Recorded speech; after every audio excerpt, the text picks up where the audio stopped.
Hello guys, and welcome to a new WARNO video today by me, Vulcan. In this one I'm excited to share with you a first look at the second Guards Motostrelki.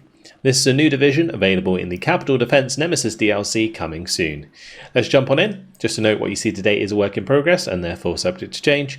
I'm going to go through all of the units and we'll put together a quick deck. So starting here with the Potok 2 in the Logistics tab, it's a 40-point BMP. It doesn't have any weapons, but 3 front armor, 2 on a card, 1 card available. It's alright. Nice cheap armored command. Then you've got the BMP 2K, which has the ability to defend itself quite well with the 30mm and the Conkers. It's a reasonable command. Only bad thing about it really is that you only get 2 on a card, as opposed to like the Belazor and Jaika here where you get 3. So you are kind of paying for those weapons with availability. But let's move on. We've got the Euro. 1 card of these available, 6 on a card, 40 points, 1000 supply each. And then there's the Maz, which is a very interesting supply truck. Looks cool. 1500 supply, 4 on a card, and there's 2 cards of these. I really like it, looks cool. Then we got the Mi-8 MT, 1500 supply, 4 on a card, 55 points, and 2 cards available. Then we got the Belazor, which is 3 availability on a card. Reasonably quick command vehicle, 100 km/h on road is nice, and then 60 km/h off-road. And then you got the Jaika, which comes with a little bit of armor. You're spending 100 points on that. Bit better speed off-road as well. Same speed on-road with the 100 km/h speed, but again, 3 on a card. So definitely worth bringing this over the Belazor. There is the option to bring the FOB. In the infantry tab, we're starting with the military police, the Commendatora. They do get the UAZ, which also has the military police trait. Really useful vehicle to just like follow armored units around. So just have like your UAZ here go follow your tanks, and it will give them that suppression regeneration bonus from the military police trait.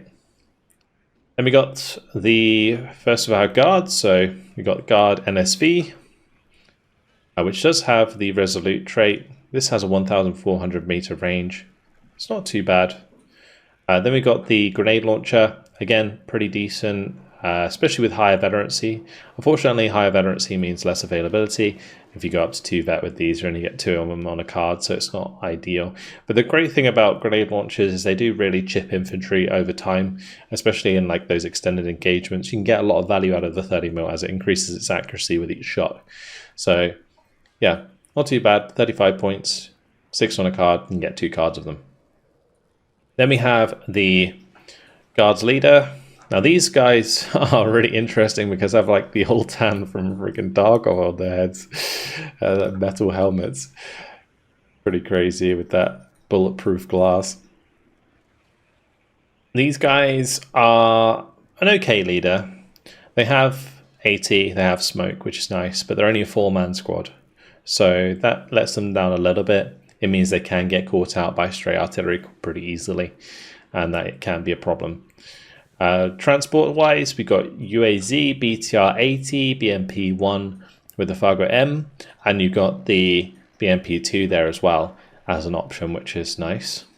Then you got the Standard Guard squads. So these are 7-man squads, 6 AKs, RPK, and an RPG. 40 points, not too bad. Can be brought in with the BMP-1P or the BMP-2. We've also got 8-man guard squads that come in BTR 80s. Again, rocking those cool helmets. And these guys, yeah, 7 AKs, RPK, RPG-7VR. Now the RPG-7VR is quite nice because of the 20 penetration, but does lack the range that the 7VL has.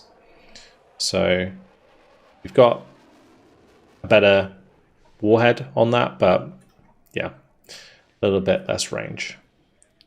Then you've got the guards with the SVD, so they're replacing an AK with an SVD and they get an RPG-22. RPG-22 is not too bad because of its 20 round per minute rate of fire. If you compare it to the other RPGs, you've got 10 round per minute rate of fire on both of these.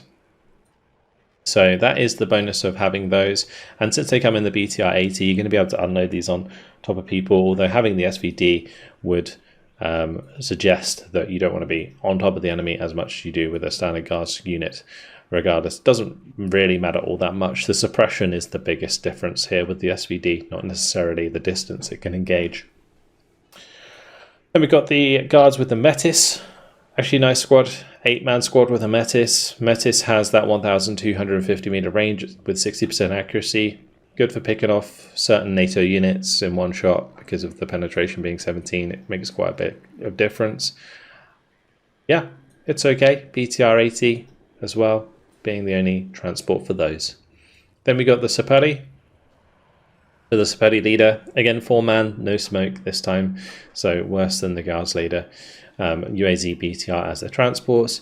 Sapari, standard Sapari squad, 7 AKS PKM satchel charges with the shock trait, and the Sapari RPO with the RPO launcher.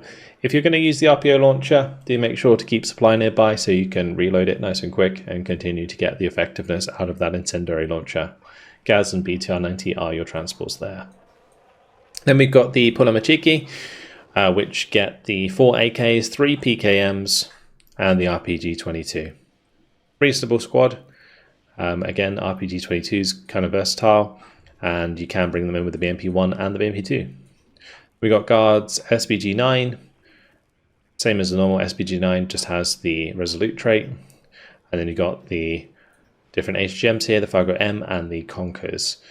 So 8 on a card for these and 6 on a card for these. You can definitely HGM spam the crap out of this deck.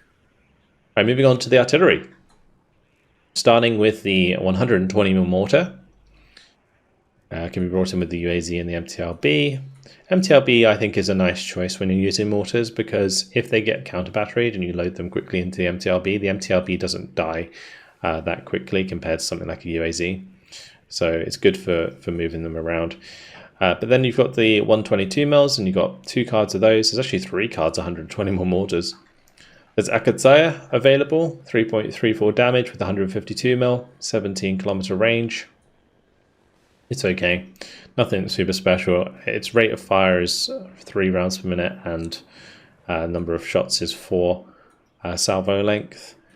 Then we got the Grad, actually 2 cards of Grads, so actually pretty decent MLRS support. Then we got the Tank tab. So starting here with 2 cards of BRDM Conkers.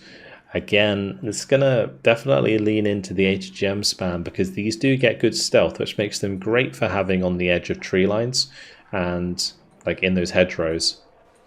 Then we got the Rapera. Again, decent HGM with good stealth. 2,800 meter range on that thing. It's not a bad AT gun. You can really catch out units with side shots at the 2,100 meter range. Then we got the T-72s. So this is a T-72K command vehicle. 150 points for a command T-72, not too bad, with 15 front armor. 19 pen at 1,925 meter range. Range is obviously lackluster here, but you'd just be using this as a big tanky beast to hold down those contested sectors. Then there's the T-64 AK OBR 83. This gets slightly more penetration, more armor, so you're looking at better rate of fire as well. 16 front, 6 side, another decent tanky unit for contested sectors. I wouldn't necessarily want to use this to fight head on because it's not going to get as much value since you're paying the extra for the command ability. Then we have the T-72 B1 OBR 84, and this is where things start to get a bit spicy. This T-72 is pretty good. 18 front armor is very nice. 19 penetration, 2,100 meter range with 55% accuracy. It's also got an autoloader. Autoloader is important because it allows a unit to maintain its rate of fire even while it's stressed. So that's always something to look out for. And availability on these is 5 per card. So you could certainly dominate some mid-range engagements with these T-72s. At longer ranges, they will suffer because of their own range. where they'll be hit first and lose cohesion and therefore lose the battle over time. But at closer ranges, if you get into range before you engage, then you're going to be having a good time. Then we got T-64Bs. These have the 2,275 meter range with 60% accuracy, but they're lacking the front armor. So they've got 2 less front armor, which can be quite a big difference against high AP NATO armor. So something to bear in mind. They do get a Cobra HGM with 2,625 meter range. The 45% accuracy can let it down, but otherwise, reasonable unit. But I think 200 points for these T-72s is really nice. T-64B, it kind of wants to be a longer range sniper.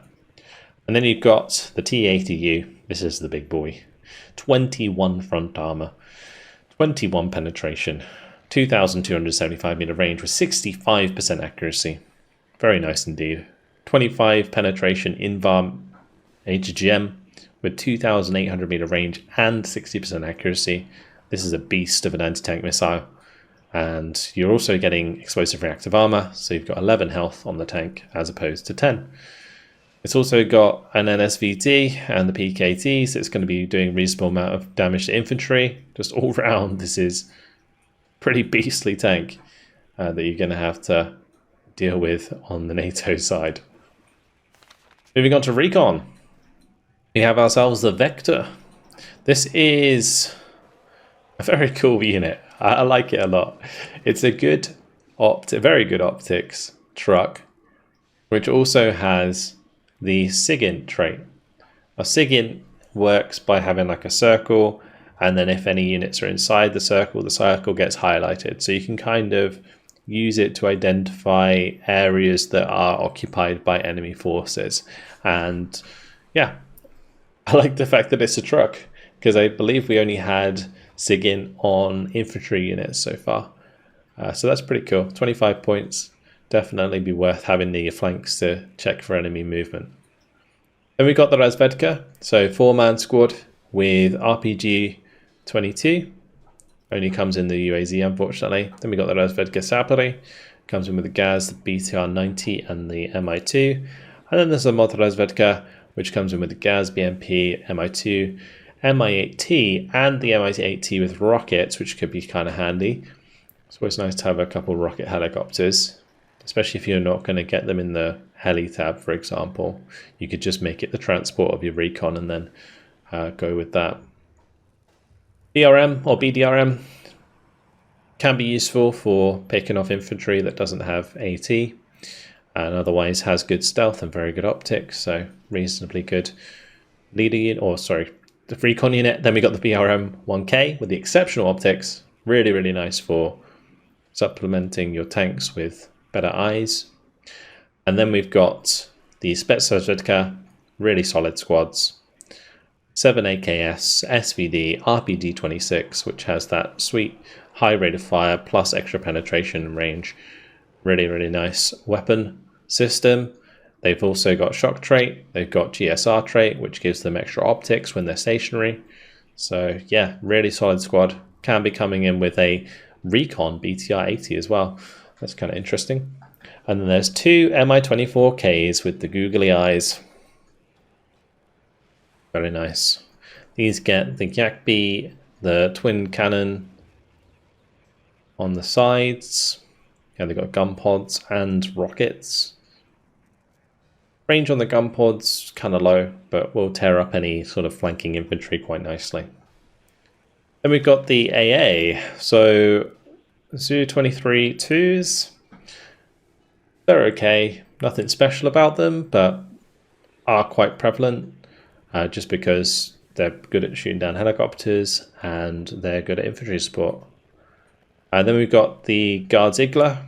So Igla, 2,650 meter range, 50% accuracy. But otherwise, the only difference here is that they get the Resolute trait compared to a normal Igla. Then we got Neberusa. 2 cards of these, 6 on a card. Again, they're okay. Nothing special. 2,650 meter range versus helicopters is okay. And they do have a pretty good range against aircraft, so it can be handy for doing a little bit of extra damage. especially since your best AA here is Osas, and the Osas are going to be hitting with 7 damage. So if your Barusa can do the rest and shoot them down, that's great.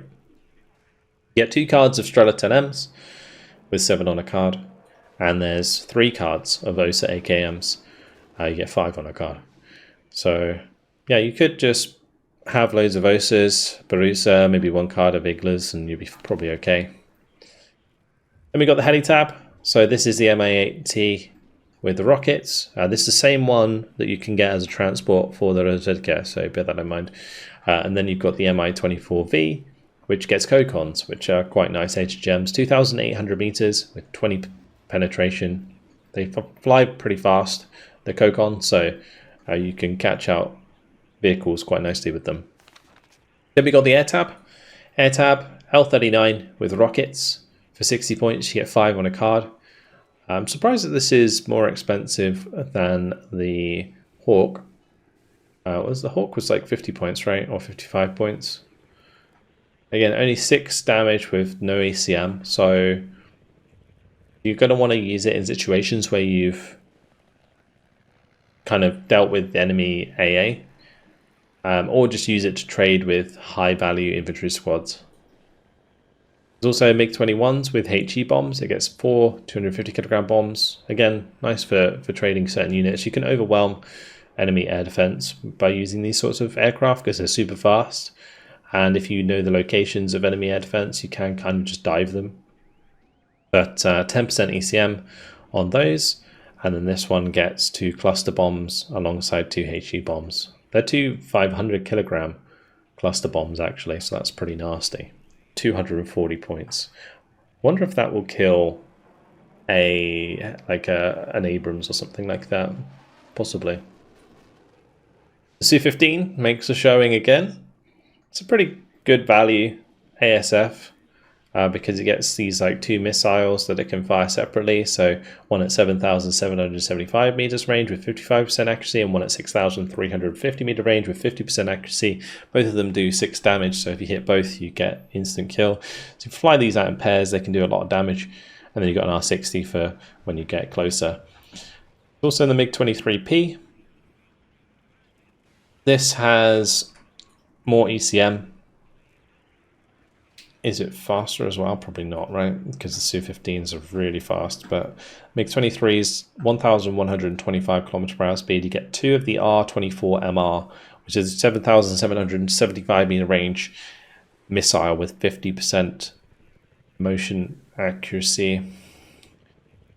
They're okay. I don't think I would ever bring them over Su-15 for an ASF role, because this is more going to be useful for shooting down helicopters since it has the gun. Also the R13, yeah, has more HE. I was just double checking that. Then we got the Su-25. Comes with the KH-25ML.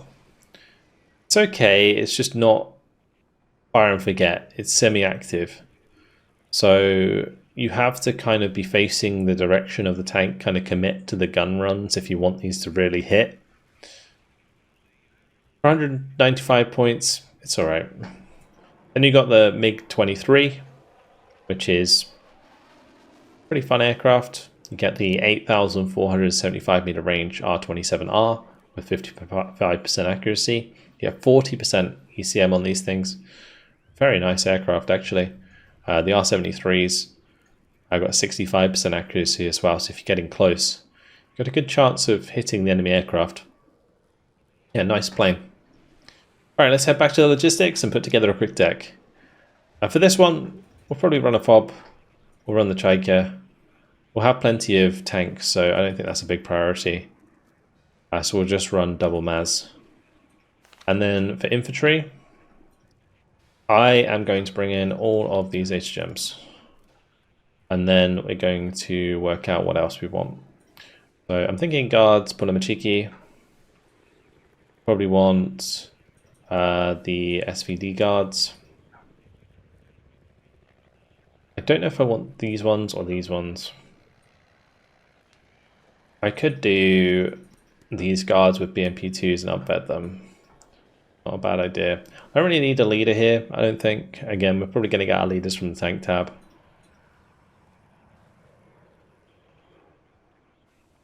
This is probably just going to be the unit that I spam out the most, and then yeah, these guys can come in with the BMPs. Going to be a bit more expensive. Let's put them in the beginning. We'll definitely bring up the Metis ones as well. Okay, artillery tab. We're going to do double grad. We'll do Ekatoya, and that'll do for now. Then we'll do for the tanks, both the T-80, of course. We'll bring the T-64 and the T-72s, and then I don't know if I should be updating these. I don't think I'm going to. I'm just going to run 15 T-72B1s, or maybe I could run. We'll run it like this, so we have some longer range ones for those situations. Although we do already have the T-80Us, and then these for shorter range engagements. Let's just run it like that for now. I definitely want to try out the SIGINT truck. We'll use the Spetsnaz and I think we're going to do Spetsnaz in rocket helicopters, and we'll do mortar in rocket helicopters, and then we'll have sort of cheaper infantry that we can spread out at the beginning, and we'll bring the BRMs. Tempted to bring the Mi-24K, but you only get one on a card, and it makes them kind of less efficient. And just having recon plus rocket helicopter. Then for the AA tab, we'll do OSAs, of course, and Barusa, Igla, helicopter, maybe one Mi-24V. And then for the air tab, we're going to run the MiG-29, the Su-15, maybe the rocket L-39, and the cluster L-39 or MiG-21. Yeah. Something like that. Fine. Because you got L-39s to take off or take out like sort of weak infantry squads, and then you got the MiG-21 for any like nasty heavy armor. You got the air supremacy. That seems about right. I don't know if I want to commit like this many points to the recon tab, but I might change it later down the line so that we can get some more tanks.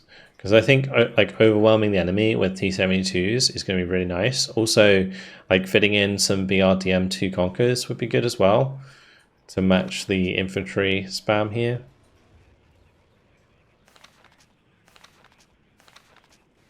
Yeah, I think this is going to be an interesting deck that I'm going to sort of curate over time, because it's got a lot of stuff in it that you kind of want to try out or use. Like there's like multiple styles you can almost use this. You can run it as like a super heavy tank division. You can run it as like an HGM spam with like moto units with lots of BTRs. There's a lot of flexibility in this division, which I quite like. But let's just save that and I'll show you what it looks like. There you go. So yeah, I think it's pretty strong. I mean, if you compare it to something like the 119th, you get the T-80UD, which is actually cheaper, interestingly enough, than the T-80U on the other one, but that's because your HGM is much worse. So that HGM is actually quite a big upgrade. 25 penetration over 21 penetration of the normal T-80UD. Yeah, that's pretty huge. All right, well, yeah, nasty piece of equipment, and I guess kind of takes the seat as the heaviest tank in the game in terms of price, especially. So yeah, the new big boys in town. Really solid division. Decent infantry forward deploy. You got reasonable infantry in the infantry tab, lots of HGM spam, rocket spam. You've got reasonable AA. AA is going to let you down a little bit, I think, here. I'm running like these OSAs because I probably put a leader with them. So I have like a T-72 or a Chaika sit with the OSAs just to give them extra better at sea. But you do have your air there as well if you need it. Yeah. This is going to look very different in 1v1, but I've kind of built it for team games in 10v10. So just bear that in mind. Basically how I always do it. Anyway, hopefully you guys have enjoyed this look and the second cards. I think, yeah, very versatile division. Looks kind of fun to play. Hopefully you guys have enjoyed it, and I'll see you in the next video. Goodbye.